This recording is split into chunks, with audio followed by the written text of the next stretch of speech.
Hey guys. What's up, everyone? It is the Shoot Your Shot Scorecast. It's the best time of the week, and we are brought to you, as always, by everyone's favorite gambling sports book, PointsBet. It's America's fastest growing online bookmaker, and they offer more markets and rewards than anyone else. To sign up, you need to just go and download the PointsBet app, which you can get at the iOS App Store or the Google Play Store or pointsbet.com. And when you sign up, be sure to use our promo code FRUSTRATE. That's FRUSTRATE. And PointsBet will match you up to $250 on your very first deposit. It is a tier deposit bonus, though. So if you put 50, they'll give you 150, 150, bet with 300, 250, 500. You get the gist.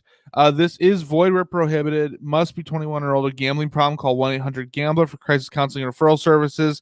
And it is currently available in Illinois, New Jersey, and that cornfield of a state called Iowa. So go sign up today and play along with us.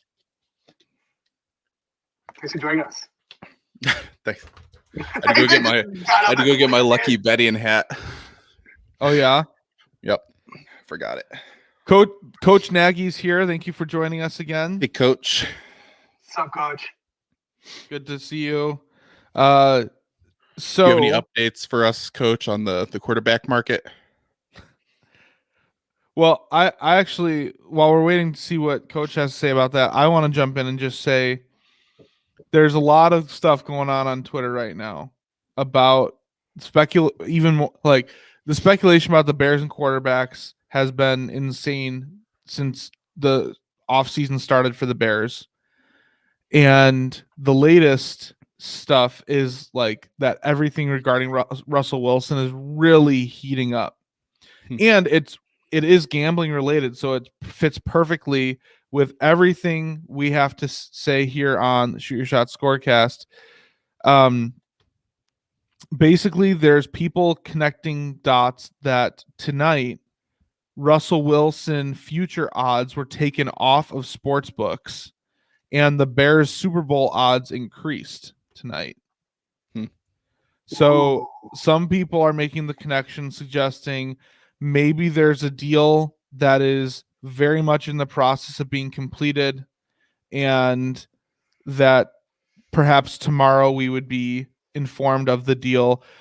I'm not knowledgeable enough on these things, but apparently when Carson Wentz to the Colts happened, the same thing happened where the Colts, the Carson Wentz future odds came off of the books the night before, and then the next day Carson Wentz was on the Colts. So I wish I had. I don't know on this. That'd be great. I know. Yeah. Oh, and the Watt signing. Oh man, I can't wait to wake up tomorrow and find out Russell Wilson traded to the Raiders. Oh, Russie. Okay, so I'm gonna name my dog Russie.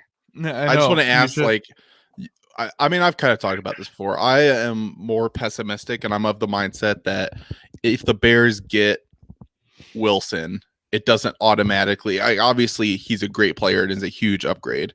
But are you both of the opinion, like, it doesn't matter what the price is? I know, Kyle, you are, because I listened to your Full Press Bears today. Yeah, you do. Like, if it was trade the whole defense and like 4 first-round picks, is that the most you can trade, right? Like, are you both gonna like even care at all about the details, or is it just automatically a win if you get him?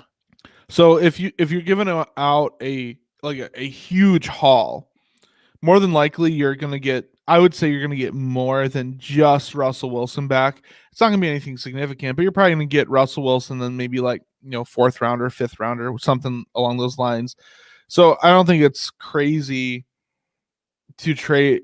I think a lot of Bears fans that are thinking that the Bears are overselling are assuming they're gonna trade all this stuff for just this one player. I do think they will get like Russell. It'll be Russell Wilson and then something else, just one like other Carson, because he's a free agent, or I mean, he's a free agent, so they can't. The Seahawks can't trade him. It's not like a sign and trade thing or anything. Yeah, that's true. No, I think it'd be like a future. Coach, I don't want to argue with you, but from my understanding, on draft night you can trade 4 first rounders. It has to be on draft night though. Yes. Okay. So if the Bears made the trade now, they can trade 3. On draft night, they can trade 4. Oh, the 6th rounders. Oh, those compensatory picks or something. Yeah, that was for Chase Daniel and Nick Williams. Okay. Yeah. You're welcome then. But yeah, so I think there is a certain point where it does get to be too much. I exaggerate a little bit when I say give them anything. Right. Yeah. But at the same time, it is like the Bears have just never had, like, in my lifetime and most people's lifetimes, the Bears have never had a perennially reliable quarterback. And he's not just reliable. We're talking about, top 5 quarterback in the league. And I mean, that's way better than what Jay Cutler was, right? Jay Cutler, when the Bears traded for him, which they traded 2 first rounders, Kyle Orton, and I think maybe like a 3rd rounder or something, which is a lot at that time. Cutler was coming off of a season where the best he had done was he made the Pro Bowl as an alternate. So, and that was his only Pro Bowl appearance. So Russell Wilson is way better than that. 2 Super Bowl appearances, 1 Super Bowl win, 7 All-Star appearance or Pro Bowlers. He's worth every penny. I would be more inclined to give up more for Watson because of his youth compared to Wilson. Yeah. But Wilson seems way less realistic at this point. Yeah, it seems less realistic. And Wilson is 31, 32, something like that. Like, you're still going to get several years of very good football from him. Mm-hmm. I think the way I was kind of thinking about it is kind of like a car payment. So like with a car payment, when you pay for a car, let's say you get a 5-year lease or a 5-year, financing on the car. Your goal in your head is, okay, the life of this car needs to outlive the financing deal that I have on this. So I need to make this car last at least 6 years. So that way I had 1 year driving free, right? You're thinking 3 draft picks, 3 years of Russell Wilson, Yeah. So exactly my thought. Like if you trade the next 3 years of draft picks, whether it's first rounders, second rounders, combination, you hope that 4 years from now, Russell Wilson is still performing at an elite enough level that you are considered a Super Bowl contender. That's kind of the way I'm viewing this situation.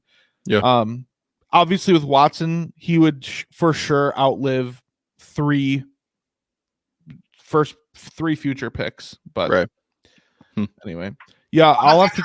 Unless injury, knock on wood. Injury is the biggest thing, and that's why Wilson. That's true with anybody for sure. Yeah.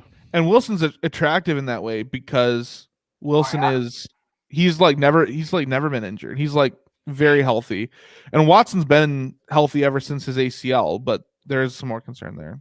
Yeah, he does have a no trade clause, but because he listed Chicago on it, or his agent did list that, I mean, it's kind of a foregone conclusion he would approve that. I mean, you never know, but I don't know if that'd be a hang up or not. So that's my latest on all that. I know that's kind of a lot we went through, and Coach, I will definitely check out the latest from Eric Lambert. I really like his work, so I'll check that out later. I just remember back in like when LeBron did this whole decision thing, and like how close they were to come to the Bulls. Don't you go there. Don't go there. But I just want one time for like a good player to come to Chicago. So that'd be great. I know. I saw somebody else say something along those lines. I saw somebody else on Twitter saying like, "Oh, I feel like this is going to be just like the decision, and that LeBron and Wade were using the Bulls as leverage with the Heat." And man, I sure hope not. No. I just got reminded of that because I remember like seeing something in the news, not news, but like I guess they were like this close to come to Chicago, but I don't know what happened. But they were. Do you know who else was close to come to Chicago? It was Kobe Bryant at one point. Yeah, I know. Lots of prayers, rest in peace. But yeah, the Bulls could have literally had as many championships as the Celtics by now, but Would have been a powerhouse. We have a horrible owner, so it's always funny to see look at like hypothetical trades. It's like stuff that almost happened or stuff that did, and like was like when Gronk was actually traded to the Lions, and then he retired. And I forgot about that. Yeah, so like he had officially been traded for already. So just like it's funny, dude. You should get a Gronkowski Lions jersey. Right, it'd be funny. Yeah, so yeah, it's always interesting. I don't know. It's as a former Michigan football fan in recovery. Yeah, that's dumb. Yeah, I didn't want Bosch anyways. Fuck. Bosch is always so underappreciated in that trio. Yeah. I know Bosch really was a good player. He was, yeah, for sure. But I mean, imagine if they would have had MVP rows, LeBron, Wade, and Bosch. Game over. Yeah, game over is right. But we would be hated though by many. I don't care. If you're winning, I don't care how hated you are. You know how much I would kill to be the Green Bay Packers right now? I hate the Green Bay Packers, one, because they're the Packers, but two, because Aaron Rodgers is good. I hate admitting that, but he is. I would kill to be the Green Bay Packers right now with the Bears. And they don't even win Super Bowls. So exactly. If you're being hated to actually win championships, it's definitely worth it. Yeah. Oh man. Huh. Crazy. Yes, thank you for the fact check, Coach. I appreciate that. Yeah. Some people would say technically the big three started with Jordan and Rodman and Pippen.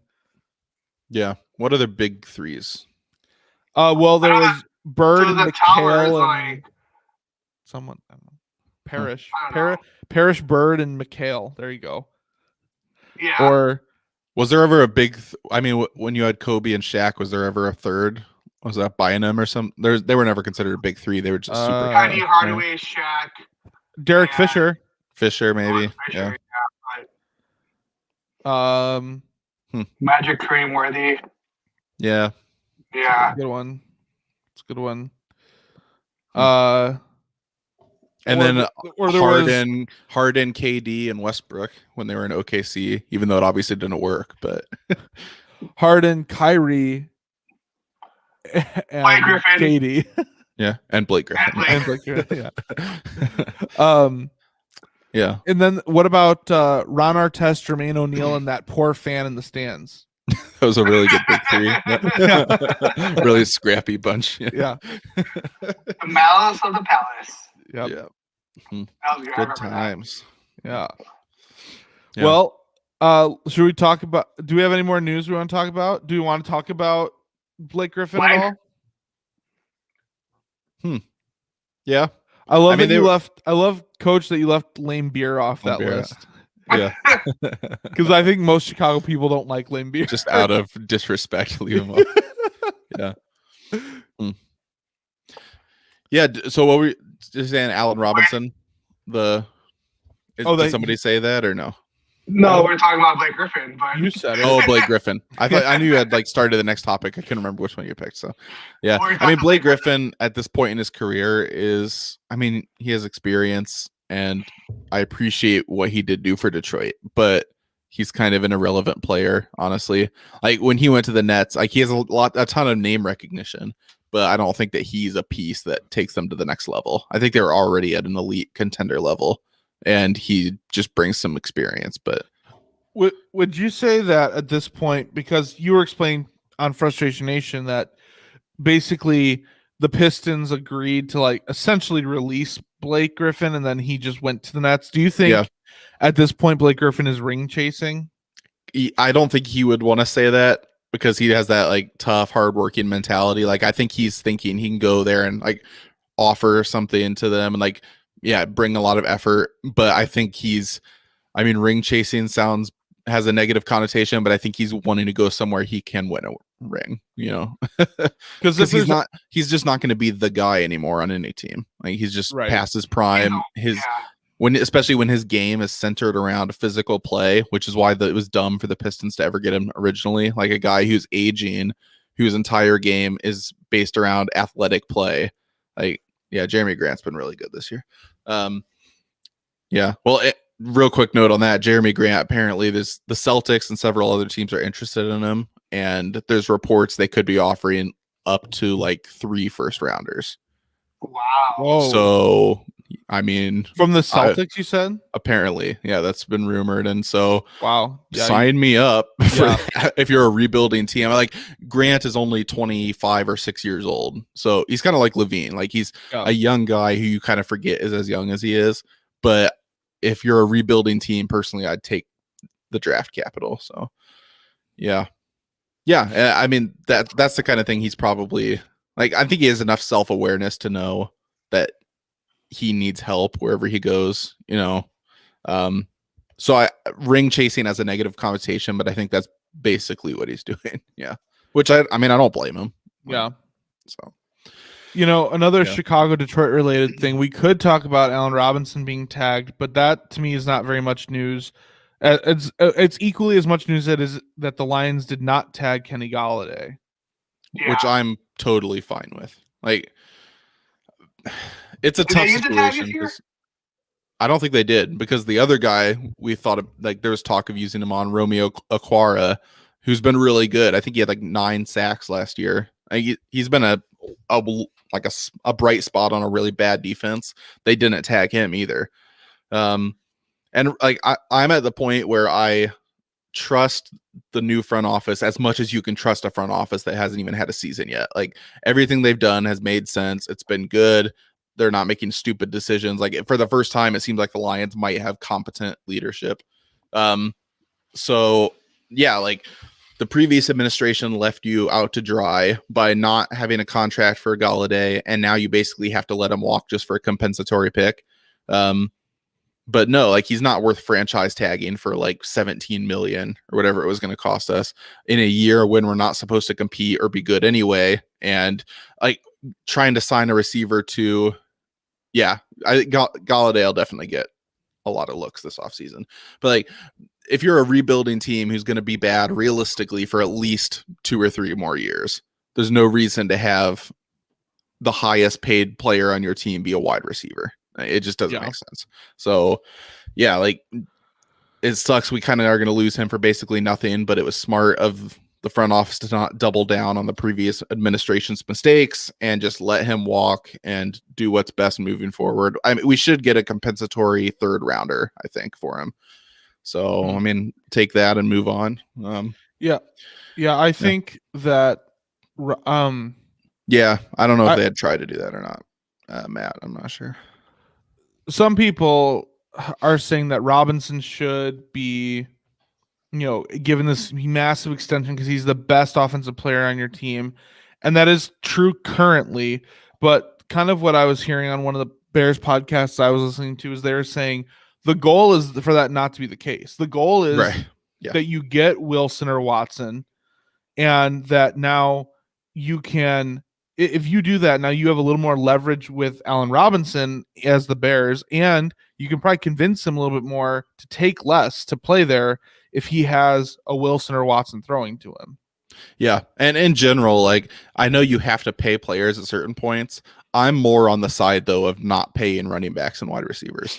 Yeah, they're so very replaceable. Yeah, and look at this year's draft. The wide receiver is stacked this year, and the Lions picking at 7. You could go draft Devontae Smith, and he would immediately be almost as good as Kenny Gallaudet, and he's under team control for a long time, and is going to be a lot cheaper. So it just does not make sense to keep Kenny Gallaudet. I mean, we drafted him in the 3rd round a few years ago, and he's definitely overperformed that. I liked him as a player, and thanks for everything you did for us. But we'll replace you. Like you're not one of those like just top 2 wide receivers to where like Devontae Adams, like he should be paid. If you're one of those guys, but technically just because you don't tag him doesn't mean he won't come back to the Lions. Like technically, let's say he goes out and tests the waters. There's not much interest. People are concerned about his injury history, and he has to take a lesser deal to go back to the Lions. Like technically that is within the realm of possibility. Not likely, but it could happen. I'm sure someone will pay him, but you never know. That could happen. It's also just interesting fun fact that Allen Robinson's from Detroit and Kenny Gallaudet's from Chicago. Yeah, it is funny. Let's just swap. Yeah. Oh man. Well, he would do though. Like if Ken Gallaudet would have come to Chicago, that'd be interesting. In addition to Allen Robinson. Yeah. Or in place of Allen Robinson. Well, I guess if we swapped them, you tag. Well, imagine how pissed Robinson would be if he gets franchise tagged and then they sign Gallaudet to a long-term deal. I mean, he's already mad. Yeah, but I mean, as much as he wouldn't like it, maybe you get a quarterback, you franchise Robinson, and then you sign Gallaudet to a 3-year deal. I don't know. It'd be interesting. I mean, in Madden, I franchise tagged Robinson, so he's pissed there too. So whatever. Yeah, right. Just like real life. Basically the exact same. Yeah. Actually, I extended him. I did the exact opposite. He's like the biggest paid in my random franchise. That kind of messed me up. I mean, if I'm the Bears, like, I do think you definitely need a better receiver room. But if I'm looking at, like, say you get Wilson, like, which is going to help him more? More help on the offensive line or a big name receiver? Like, you have you have Robinson. Yeah, right. You have Robinson. If Kmet continues to develop, and then you have Mooney, like, you've got some options there. The offensive line is really bad, though. Yeah, so I rather than signing Gallaudet, I'd just go sign a veteran offensive lineman. There is some speculation. You do not control our conversation, Coach. I appreciate the suggestion. Okay, we'll get to it. Yeah. Meanwhile, great Coach, in Arizona this year. Yeah. Anyway, I was gonna say, that. See, now you ruined my train of thought on this. What were we talking about? Allen Robinson, offensive line versus offensive line. There's rumors. Of course, it's all speculation, but there is speculation that the Bears, if they do make a deal for Russell Wilson, that the 20th overall pick really isn't that attractive to teams, and it's possible the Bears could maintain their 20th pick this year, which I don't think will happen. But if that were the case, would be very helpful in terms of retaining or acquiring a offensive line talent. But yeah. Speaking of offensive line talent, Coach, we'll get to Kyle Long. You're welcome. Maybe. That's end of the show. I'm kidding. That was it. That's in all a few weeks. Yeah. We'll touch upon it. All right. So the next topic. Right. We said his name. I'm happy for him to be back because I know he struggled with a lot of injuries. And he was just really a shell of himself there in 2018. So I'm really 19. So I'm really glad that he's in a place where he's back to return, but there's a very small chance that he'd be back with the Bears. So at this point, my main concern is that he doesn't end up in Green Bay, because I want to cheer for him, but in Green Bay, that won't happen. That's the worst, is when a guy leaves your team. Like, that's the only, I still don't even feel bad for them, but that's the only time I could ever empathize with a Packers fan, is having to see Brett Favre play for the Vikings. Like, seeing one of your favorite players go play for another division rival's got to just be like the worst experience. Right? Exactly. Yeah. Yeah. But if that ex goes and is now dating your biggest rival in life, then you probably stop checking on them, because you just hate her and you hate him. Yeah. Every time you do, you cry yourself to sleep at night, so it's just not worth it anymore. Yeah. Yeah. Hey, Coach, that's what Frustration Nation is built on. That's basically the foundation of our show. Do Vikings fans hate them as much as we do? Oh, I think probably so. Right. Like, a lot of Packers. Okay. From my understanding, when I talk to Packers fans, because I hate them, but they tell me that, the rivalry doesn't even really exist with the Bears anymore. Our rivalry is with the Vikings. And I do hear Packers fans say that, and they can go to hell, first of all. But second of all, all that needs to be said. Because we're the only team that can beat them in the division. Currently. The Vikings can. I feel like that's coming more from fans who are younger, who grew up more like watching games, 6-7 years ago, where that might have been more true, that the Vikings were the best shot. Like when they went to the Super Bowl, and maybe some of the Favre stuff still lingers, but it's like, I don't get that. It's like me as a Blackhawks fan during their like cup run, being like, well, you see, and the Red Wings were even good then, but let's say they were bad. It'd be like me saying, well, the Red Wings aren't even really a rival anymore. Our Lightning are the Lightning, who aren't even in our conference, are much more threatening to our legacy. Right. Yeah. So anyway, no, good stuff. Do we have any other big news?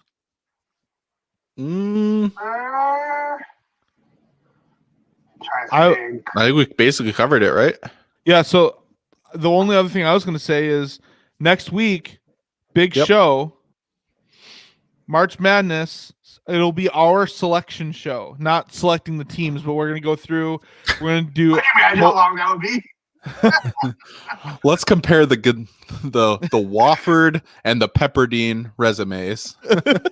For the next 20 minutes, we'll be weighing the pros and cons of Hey, Mercer basketball. Right now, this is just a side hustle. I do not have time to review college basketball tape. Okay. Power ranking the American Conference now. Or we just do a 1-minute TikTok of your bracket. That'd be quick and easy and win. Yeah. We'll figure out what the show looks like, but it'll be special. Yeah. So, but I think we are going to have an element where we're putting together, like we're talking about our brackets, our selections, seeing where things are going. Man, Michigan, you have something you want to say? Nope. No, I'm okay. Best of luck to I always like to support the lower level teams. So good luck, guys. I can't wait to see the upsets though. I'm pumped because want to talk about our Scorecast deal? What we're going to do with the whole Scorecast? Oh, yeah. With the whole March Madness? With the separate promo. Are we set up on all that already? No. I'll talk about offline. Okay, I got you. Yeah. We're still planning some of the stuff, but yeah, a lot will be coming up. Whole, thing, I guess, with the whole bracket and stuff, unlimited picks and all that. Yeah. Oh, yeah. So because of all of the games that happen, hence the name March Madness, the plan that we discussed was that we're going to be, just like the Super Bowl, we're going to be doing unlimited picks basically for the first 2 rounds of March Madness, because that'll enable us to pick as many college games as we want while also still picking for baseball, basketball, hockey, golf, anything else going on. Yep. So, yeah. But the big story obviously will be March Madness. And then our brackets will be a separate competition that we'll be crowning a winner for at the end. And I think we're going to open it up also to fans that want to participate in the ESPN Bracket Challenge. I guess we'll post more details about that on our socials, right? Yeah. Like links to join it and stuff. Yeah. Hey, Coach. Already, if you guys are a fan already, or if not, you can sign up on participationnation.shootshotsports.com and you'll get the email right away. So yeah. Yep. I was going to say, Coach, I don't know if you've taken advantage of our promo yet or not, but we currently have a promotion going where you can win a March Madness bundle that includes a really cool shirt that says Beers Brackets, Basketball Galactica, and you win a $25 Grubhub gift card. So if you haven't found that yet, it's on my personal Twitter at FuriousGeorge94. It's on at RealFN Podcast. It's on at Michigan Hat. I'm sure, Rich, you've retweeted it, right? Yeah, and Shoot Shot Sports. Yeah, at Shoot Shot SP, at Richie Chicago. It's everywhere. So if you haven't signed up yet, Coach, you should do that. Yep. All right. So a lot to look forward to with March Madness. But for this week, we still have some topics to discuss for sorry. We have to talk about our scores from last week, because last week was our first week of our March totals, and we have to talk about what's going on so far this week. So how did everyone do last week? Do you know your final score, Richie? That's the one we don't have on this doc. Here, let me go back to the other doc. You talk about how you did, Kyle, because I know you had some money lines and stuff, and let me try to get let me see. Yeah, so last week was interesting for me. Last week we decided in the month of March that we would officially implement moneyline picks, and the way that was working was the moneyline picks were going to tie directly into the odds for those picks. So I started off the week picking Michigan over Illinois by 7, not money line. That was against the spread. But obviously, along with that I lost that, and I locked that game right off the bat. And so I lost my lock, lost my 2 points, and I was kind of floundering at the beginning. So I took I took a chance on a couple underdogs on money lines later in the week. So I bet a couple favorites. I bet Carolina to beat the Red Wings. That happened. I bet the Nets to beat the Rockets. Those were some really low odds, but they still counted for a single point. But later in the week is when it got interesting. I bet the Tigers to beat the Orioles in a spring training game, and the favorites, the Tigers were plus 200, and I took the Tigers. And so the way we're scoring everything is we're kind of rounding to the nearest 100 and giving you a point for each 100. So because I had the Tigers at 200, basically that one ended up being worth 2 points. So it made up for my lock. And then on top of that, I picked the Canucks to beat the Leafs, and the Canucks were plus 255. So I got 3 points on my Canucks pick. And so that was it. Then the only other game I really wanted to mention, and obviously all of those were unique, the money lines, because the first time I really ground. The only other game I wanted to mention was the NBA All-Star game. I bet the over at 317.5, and that was without me that 170 or 175 is the total max they cap games off at. I didn't realize that now at the All-Star game. Otherwise, I might have bet the under, but I still hit the over because I think it was. So I'm trying to remember the score exactly. I think the final score was 170 to 150, if my memory serves me right. So I hit 320, so I hit the over. Yeah. But so it was 167 to 147, and Team LeBron had the ball, and they gave it to, I think it was Dame, and he'd been hitting threes from anywhere all game, and he threw up a three and he missed it. Then Team Durant got the ball, and James Harden hit a three to put me at 150. I was like, yes, I'm safe, because now even if they hit 170, I'll be at the over. So I hit the over. It was a close call, but I got it. So I had a good week in the end, 14-10 to start March. Nice. All right, Richie, I did your final score. It looks like you were 10-10. So nice. You can double check it later if you want, but it looks like, yeah. We're back at 0. This is perfect. That's all I need. Nice. Yeah. I had a brutal week. And I always feel like it's okay. This is gonna sound weird, but yeah, I feel like it's been the same flow. It's either like I'm always second, pretty sure it's always first, and you're just kind of just like, fuck, I need my mojo. Yeah. It's like coming off a really good season for NFL. Like I am just struggling. Like it's been like a 3-week long slump I'm in now at this point. So I went 6-14 last week. Tonight, like as of tonight, I picked 4 games. I'm 1-2 so far with 1 pending. It's just like I just can't get in a rhythm. So I see 1-3 this week. Or this week, yeah, because I picked the Blackhawks under on Monday, I think, or Tuesday, whenever that was. So Richie's dream bet, I picked that because of Richie's divine intervention. Yeah, his prophecy. Yeah. It wasn't even close. That sucked. Yeah.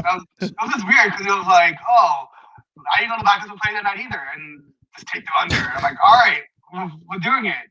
I'm gonna be to the point probably realistically before March Madness starts, because I want to bet like most of those games. I'm probably gonna have to redeposit into my PointsBet account, which pisses me off because I had big grow in it, and then just these past few weeks I've just tanked my PointsBet balance. So yeah, got some work to do. Unless you pick like, you can start doing player props and hopefully they hit, so you can bring up your account or do like a parlay or something. Yeah. And that's the other thing is like parlays had been like, even if I hadn't been doing well, I'd hit a parlay for like plus 800 or something, even if it was a small parlay, like something to boost it back up. But yeah, I had a cold streak with those two. It's just been rough. So yeah, I'm gonna try to. I usually do pretty well like filling out brackets for March Madness. So yeah, I'm gonna try to bet most of those. What's that? What do you usually bet on? Like, is it a mix? It was just a mix of everything, and mostly college basketball. I think I bet that the most. NHL, I barely ever play, and I mix in some NBA, but I don't know. Yeah, I'm mostly a college guy at this moment, but yeah. You can. Coach, we've basically made the rule that we can bet anything that's on PointsBet since that's our sponsor.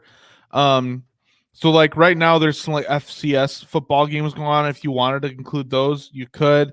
I bet golf sometimes. I actually have some golf bets lined up for tomorrow. I bet UFC once. I once bet. Did you? Nice. Yeah. I won a couple months ago, I think. A few weeks ago, I bet the Icelandic Basketball Association. What a degenerate betting on Icelandic basketball. Hey, there's nothing on. There's nothing on. If you can make it up, you gotta make it up. So it can literally be anything, but I'd say for the most part we're betting basketball. I think all between college and NBA, those are the ones we're betting the most. Occasionally there's some hockey and like I said, golf, maybe some of the other ones if we're feeling adventurous. And then once baseball starts, that'll be infused as well. So be fun. I've never bet baseball before. Like the one I bet the most is NFL, and that's definitely the one I'm best at. But basketball is hard to like. Basketball is just tough, especially if you're betting college basketball because random things happen every night. But yeah, baseball is going to be really interesting. I love baseball. Usually every summer, I do an 8-team parlay, like money lines. And like I usually win like 800, like from a $5 parlay. It's so great. Like wow, nice. Yeah, like at least once a summer. So like someday it'll go my way. Like because you could literally bet every day. Right. That is fun just because there's so many games going. Plus you get into the pitching matchups and all that. You know. Yeah. So, yeah, I'm excited. And I was just gonna say, Coach, too. What we do is we pick 20 games every week, or 20 bets every week, basically. And we have one lock that's worth double whatever that total is. So Man Michigan Hat went 6-14, and that did you push one? Yeah, I did one push, I think. Did you have a push though, Richie? Because our number the push was worth 0. Okay. Yeah. So they both ended up with 20 points total because of their push. Mine, I ended up with 24 points total, but that's because I played money lines, which we started instituting. So, but yeah, so hopefully that clears up any confusion for you. Yep. So, cool. So wait, with the money line, Richie, do you have anything on last week? Quick question with the money line. So what if I just forgot again? It's been a while. I've been in the money line forever, but if someone's plus 600 and I hit that 600 plus 600. Does that mean I get 6 points to my Scorecast? Would it be 5 or 6? For whatever number it'd be. Yeah, you get that many. Like if you bet 1 unit to win 6, then it's worth 1 loss or 6 wins. But if you bet a big favorite where you have to bet 6 units to win 1, you have to risk 6 losses to get the 1 win, basically. Got it. So yeah. So right now, tonight I locked Oklahoma to beat Iowa State, and Oklahoma was plus where'd it go? Oklahoma's plus 113.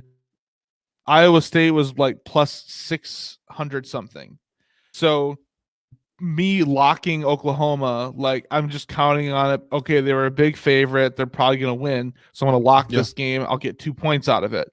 But if Iowa State wins, I will now have 12 losses because it was worth 6 times 2 because of the lock. Yeah. So it's a risky Oklahoma move. or Oklahoma right State? Now, Oklahoma versus Iowa State. So it's the Big 12 championship first round. Right now, there's looking pretty good right now. 8.5 minutes left. Yeah, and Oklahoma's up by 15. So yeah. Does anyone know how St. John's is doing by chance? I can look it up. Iowa State is 2-21 this year. Jeez. I had a future bet that St. John's was gonna win the tournament. It was like what conference are they in? Big 12, I think. I've been looking at futures bets for the Big Ten. At one point, did any of us bet the Loyola Drake game? I did not because I didn't today. In Illinois, we can't bet on college sports for some reason. I'm not sure why, but on the Scorecast we put it on, but I didn't bet it. Mm-hmm. Did you bet it, Kyle? No, I didn't bet it. Because honestly, half the time I rely on PointsBet to know when teams are playing, and since they don't show the Illinois colleges, it's hard for me to keep track of. Even know. Like sometimes I wasn't even aware of the Illini playing, and I'd see Twitter blowing up about it, and I'd be like, oh, because most of the time this year Illinois is a reliable bet because they've been so good. Yeah. I was looking at futures for the Big Ten tournament. What's up? Go ahead. Never mind. Nothing. Never mind. Skip. Go ahead. Scores or yeah. Go ahead. Loyola Drake. I'm guessing you're referring to the Sunday game. Loyola won 75-65. I know nothing about the game, but there's the score. Mm-hmm. Yeah. No, I knew the game was happening, but I don't have a good enough read on those. So, yeah. Do you do a lot of those, Richie? Like futures to win conference championships? I'm starting to because I like the odds, honestly. Like some are like 12-1, some are like 6-1. If I got a good, they could literally help my Scorecast score. But I put it in the Scorecast. I was trying it out before I put on the Scorecast, but. Yeah. Because that's what I was thinking. Like, as I look at this, I'm like, Ohio State just had a 4-game losing streak, but just considered probably to be a 1 seed in the main tournament. So I'm like, it's probably pretty good value on them right now. I think they're like plus 800 to win the Big Ten tournament, and it's so tough with conference tournaments. It's like, how much is the team really going to want to win? Like a team like Michigan State, that at this point looks like they've locked up a tournament spot. Like they might have kind of, blown their wad already. And like, how much do they have left in the tank now to make a conference tournament run? But a team like Illinois that is upset that they didn't win the regular season conference or the regular season championship, like they might go into it with something to prove and really want to win it. Michigan, maybe they kind of just want to take some rest before the main tournament. Like you really are trying to guess what a team's motivation is. 100%.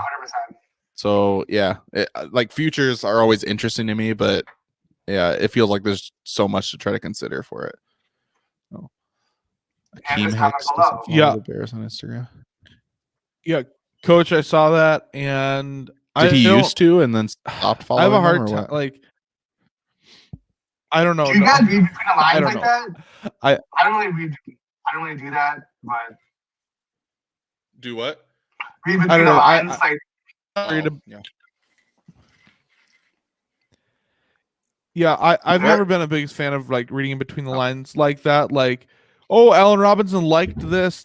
Like, it's hard. Like, I don't know. I get some of those things are a little too conspiracy for me.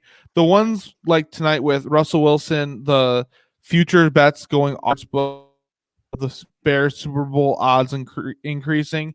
Those are ones where it's more like, that's interesting. That feels like some sort of action has happened. Whether it's to the Bears or not, it just feels like action. But social media things I don't really pay attention to because I don't really I don't know. People just do stuff on social media to troll too, so it's not like anything real. Yeah, and here's the other thing. It's like just go ahead. No, just go for a few weeks ago, David Montgomery tweeted out something along the lines of, thank you, Chicago, for everything. It has been great to work for the city or something like that, or to play for the city. And everyone was like, what? You're leaving? Yeah. Yeah.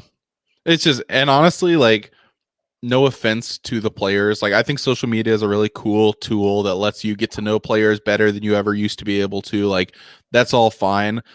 But some players are just kind of stupid. Like, And they're do it just intentionally too. I think some players would do it to misdirect people and shit. Like, it's Yeah. not even like, yeah. or I don't like know, he's like, just yeah. or he's just like, you'd think you'd have more like presence and be more intentional with social media if you're being paid that much and you know everyone's analyzing every move. But you know these guys are just sitting there scrolling through like it's just like, do they put a lot of thought into this? Probably not. Just like everybody else on social media, like they're Yeah. just They're regular especially people. yeah. And I mean, honestly, they're regular people and they are young people too, and they probably don't make the best decisions in a lot of areas. And it's just like, it's who knows why they like something. Maybe they did it accidentally, you know. Like, I don't know. It is a lot to try to like read into things like I'm that. going to the Bears. Oops, I actually tweeted that. Well, with likes specifically, it's just like, who knows why they liked it, you know. It's, yeah. I like to read between. I don't like to read between the lines. Yeah, I'm totally on your side on this one. A lot of the social media movement can be. Yeah. I'm sorry, guys. My feed seems to be like really behind you guys, so I'm probably cutting you off at times. And I don't mean to. No, you're good. I know it's your connection's just been bad, so that's why. Yeah, it's easy to read too much into it, and like in general, the hype. Just I've seen a lot of Bears hype in general this offseason, and you guys both know, because I'll say in our group chat or on shows and stuff, like it just gets to me sometimes and really frustrates me, because it's like, just a month ago I saw this person tweeting Nagy and Pace should both be fired. Sorry, Matt, if you're still here in the chat, but just tweeting that, and then now a few weeks later talking about Super Bowl. I'm like, we still want him fired. That doesn't change the facts. Right, but it's just like, I think part of it is because I'm a recovering Michigan football fan who is very used to dealing with off-season hype, and so it's like I'm so burned out on off-season hype with my own former team that when I see it with other teams, it's just kind of exhausting. I'm just like, let's just I get being excited for possibilities of stuff, but it's the Akeem Hicks thing brings it up again, where it's like Bears fans will be so up and down with, we need to fire these people. Then, okay, Wilson's coming. How, like, are we a real Super Bowl contender? Then Hicks likes something on, it's like, is our defense in shambles now because Hicks unfollowed the Bears on Instagram? I'm like, can we just take a breath and, like, the good and the bad, let's just see what happens. Like, the off-season hype machine is in full 100 miles an hour down the train tracks for the Bears, so it's just like both good and bad. I'm just yeah. I think Kyle's robotic mode. Yeah. I understand the Oh no, we're robotic. Oh man. And he's frozen. Yeah. Can you hear me? Kind of. Try switching your laptop a little closer to like the Wi-Fi. Like a couple inches closer. See, no, like where you were this a second ago, but like when it was good connection. Huh. It was fine earlier in the show. I don't know. I don't know what happened, but we're just saying. Oh, there it is. See if he rejoins. Twitter has kind of overhyped Mooney. Yeah, I mean, he does some nice things. Like, I think he's he's a nice guy. Right. He gives to charity. He's a guy where it's like, yeah, if you're saying he's going to be like one of the best number 2 receivers in the league, then yeah, that's overhyped. But I don't know. I like Mooney. I think he's a good receiver. Yeah. You're back. I'm back. We'll see how long. I don't know what's up, because like it's just random, dude. Because I don't know. Anyway, it was fine. Mooney. My thoughts on my thoughts on Mooney is I can understand that a little bit, but we haven't really seen what he can do with a reliable passer. So hopefully, Same for if Robinson, we get honestly. Wilson or Watson, exactly. Robinson's played with Bortles, Trubisky, and Foles. So Robinson might be the best wide receiver in football history, and we wouldn't even know. exactly. Yeah. That's crazy. Yeah, it'll be good. That's a lot. That says a lot coming from a Lions fan too. Calvin Johnson. Yeah, I mean, right. He might be twice as good as Calvin Johnson, but his quarterback is half as good as Stafford, and so it just balances out. Wow, you think Trubisky's half as good as Stafford? I was being really generous because I like the guy. That is super generous. Holy shit. Yeah. Maybe the Bears should keep Trubisky. Oh, you might. Don't say that, or you might regret saying that. That's gonna be clipped. We'll use that later on this year, probably. I think we still have the "It's Bisky season" shirts up on the store, right? Yeah, it's on back just in case. Yeah. Oh, dude, I'm for sure making a shirt if he comes. Yeah. What would the shirt be for Wilson? I don't know. He's really excited apparently because he's from it. Just He's like, yeah. we'd have to come up with like a slogan for. Wilson equals dubs because W is. Yeah, you could do something like a W. Yeah. Yeah. Or even Watson. Watson and Wilson equals dubs. I don't know. That's what the Bears should do. They should get Watson and Wilson. That would be great. Trade the whole team. Get those two. I think They'll pass each other. Yeah, it would settle the debate of which one should they go after. Because right. And then Nagy can just have the other one play tight end or something. You could just make a shirt that says "No fuss with Russ." There you go. Or don't fuss with Russ. Don't cuss at Russ. Watson. I give you one.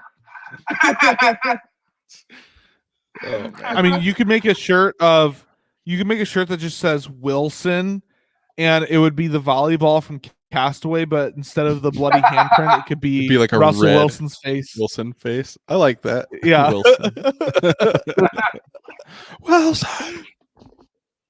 Or like, I don't know if you guys know this reference, but the Home Improvement reference, Wilson with the fence. Yeah. Yep. Yeah. Love Home Improvement. Yeah. Yeah.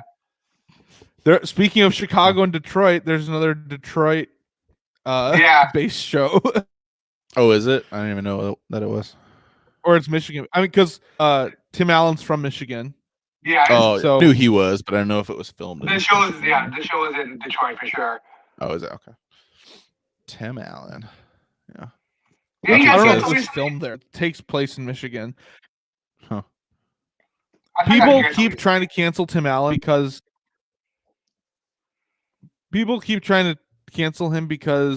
he has moderate views and he works in a very liberal business. Yeah, people are like, oh, hey, you remember that time in the 70s when he was selling like illegal amounts of cocaine or whatever? It's just like, guys, this is so old. It was in the 70s. It was totally fine. It's the 70s in Detroit. What do you expect? Like, the dude has a little nose candy between jobs. Like, calm down. It's also like when people are like, oh, we should cancel George Washington because he had slaves. Like, okay, George Washington is dead. Like, I'll listen to your argument if you want to replace George Washington's portrait on the dollar bill with somebody else. Sure, I'll listen to that. But what did you say? With Tim Allen. With Tim Allen.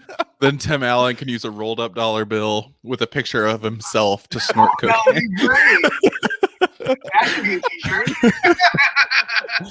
Love it. Andre Drummond. If you're a Bulls fan, you should not want Andre Drummond. He sucks, dude. I mean, I would take him. It depends on what the Cavs want. I don't even know. If you have to give more than a 3rd round pick and one of those which racks don't even you exist store, in the NBA, and one of those metal racks. racks. If you have to give away more than one of those metal racks you store the basketballs on, then you're losing that trade. Andre Drummond sucks. I remember when you and I went to that Bulls Pistons game, you seemed pretty excited about Andre Drummond.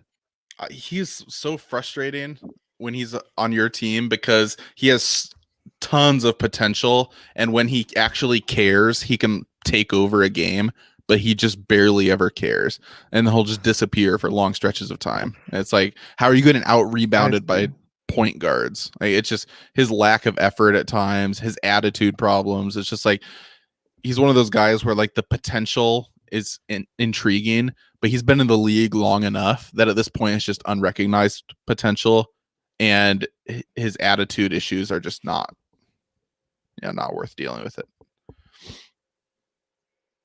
I agree with that, Matt. Because Chicago weather is overrated in football. Oh yeah, I agree. Because I mean, yeah, I agree with that too. Green Bay and Foxborough are both worse. Yeah, I agree. Yeah, people are like, oh yes, bear weather, but yeah, Green Bay and Foxborough are both worse. And even then, I really don't think weather affects anybody that much. Minnesota's pretty bad too, but I think Vikings play indoors. They do, yeah. Yeah, they have a dome. Yeah. Do you want to know what's messed up? By the way, I guess it's not that messed up, but the Vikings play indoors, but the Twins do not.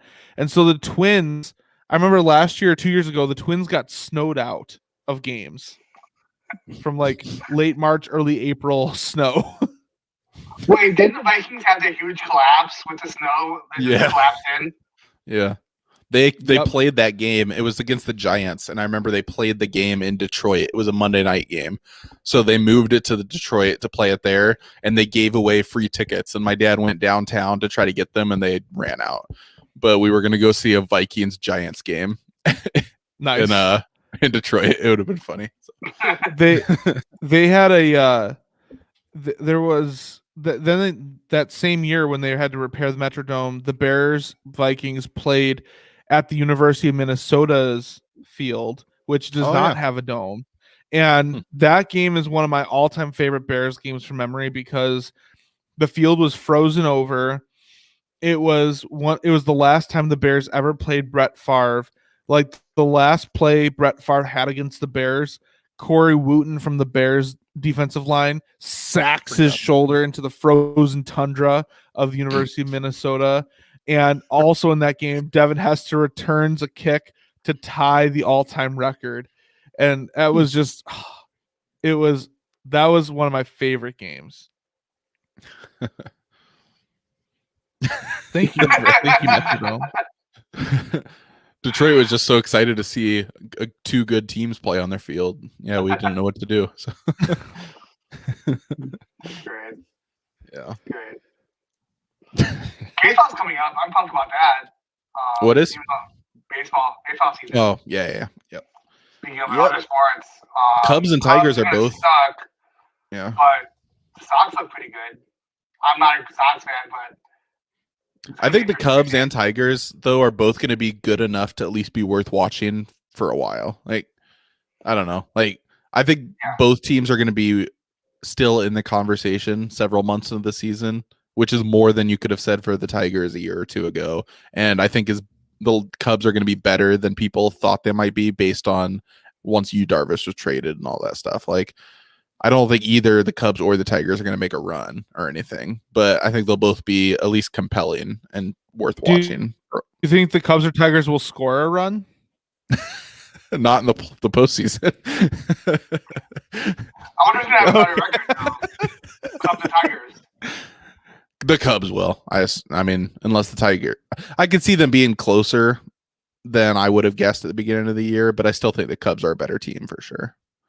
So, I mean, the Tigers are still rebuilding. I'm just hoping they're noticeably a step further along than they were last year. So, in Detroit, do they have allowing fans? In Chicago, we get 20%. I think they are allowing some. I'm not sure, but yeah, I don't know if it'll be right away or I'm sure at some point during the season they will. I'm not sure. I saw a tweet that the Rangers are allowing 100%. I don't know if that's true. I'm sure all the Florida teams are. It is. Texas Rangers. Texas. But for the Rays, 100% what's capacity is still like 60 fans. Stupid is that the Rangers are allowing 100% capacity for opening day, but then all the games after that, they're allowing less capacity because you have to be socially distanced. But for opening day, everybody can be there, but for every other game, they can't. So you're acknowledging it's not safe to be 100% capacity, but still saying it's okay to not be safe for one day. We're just fucking up for one day, guys. Right, yeah. That's funny. Texas. Oh, man. Classic. Yeah. Oh, man. Do you think they're going to, I'm going to say for Houston, you're going to put garbage cans in the stands and fight some people? That'd be funny. Yeah, probably. Yeah. So I cut you off, but go ahead. You can go ahead. No, I think we're good. Yeah, basically everything. Yeah. Anything else from either of you? I don't think so. Nope. No. Just trying to turn around my gambling record. I opened this up. Who wants to close us out? I'll do it. I got it. Well, thank you for tuning in to this episode of the Scorecast. That concludes our episode for this week. Remember, next week is the first week of our Madness Unlimited picks. We'll have more announcements coming later in the week as far as maybe some of the rules, ways you can join us in our bracket picks. So just be tuned to all of our social medias and the Shoot Your Shot Scorecast at SYSS Scorecast on Twitter to see what announcements we have coming up. Also follow all of us on Twitter at Richie Chicago, at Furious George 94, and at Michigan Hat. With all the uncertainty in the world, the one thing that is certain is our predictions, because we won't be wrong, except for me a lot of times.